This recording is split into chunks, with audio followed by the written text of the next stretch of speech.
Cutout చూడగానే మీకు కూడా అర్థమైపోయింది నేను కూడా దేవర మూవీకి అయితే వచ్చాను. ఈ వీడియోలో అయితే నేను ఫుల్ మా ఫ్రెండ్స్ వాళ్ళైతే 6 బాల్కనీ టికెట్లు అయితే తీసుకున్నారు. మాకైతే స్ట్రైట్గా వచ్చాయి. మా వెనక ఇట్లా మొత్తం 6 సీట్లు అయితే వచ్చాయి. ఇంతలోపు మూవీ వేసేసారు. ఇంటర్వెల్ అయితే మాట్లాడతాం.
ఇప్పటివరకు సినిమా అయితే బాగా నచ్చింది. ఎస్పెషల్లీ ఆ బ్రేక్ టైంలో కొంచెం ముందుగా అయితే ఫైట్ సీన్ అయితే నాకు ఎక్సలెంట్ అల్టిమేట్ అనిపించింది. అలాగే యూట్యూబ్లో దేవర మూవీ గురించి చాలా రివ్యూస్ అయితే చూసింటారు. నేనైతే కొంచెం డిఫరెంట్గా చూపించాను అని అనుకుంటున్నాను. అలాగే మీకు అనిపించినట్లయితే మన ఛానల్ని సబ్స్క్రైబ్ చేసుకొని నాకు కొంచెం సపోర్ట్ ఇవ్వండి. అక్కడ జనాల్ని చూసి అయితే నేనైతే బ్రేక్లో అయితే నేను అసలు బయటికి వెళ్ళలేదు. మా వాడిని పంపించి నేను ఆ బ్రేక్లో ఎగ్ పఫ్ ఒక థమ్స్అప్ అయితే తెప్పించుకున్నాను. ఇక్కడ నుంచి అయితే మూవీ లాస్ట్లో అయితే మాట్లాడదాం మనము ఇంటికి వెళ్ళేటప్పుడు.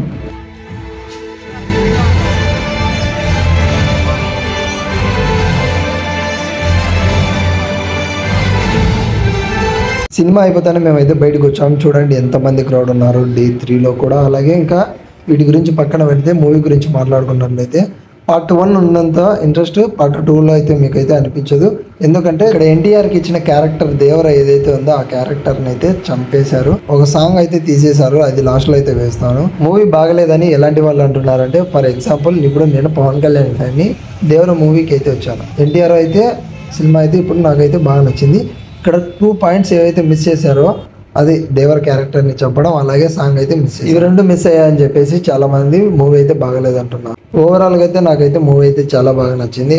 అసలు ఎందుకు సాంగ్ తీసేశారు అనేది మీకు ఎవరికైనా తెలిసిందే కింద కామెంట్ సెక్షన్లో కామెంట్ చేయండి. Bye friends.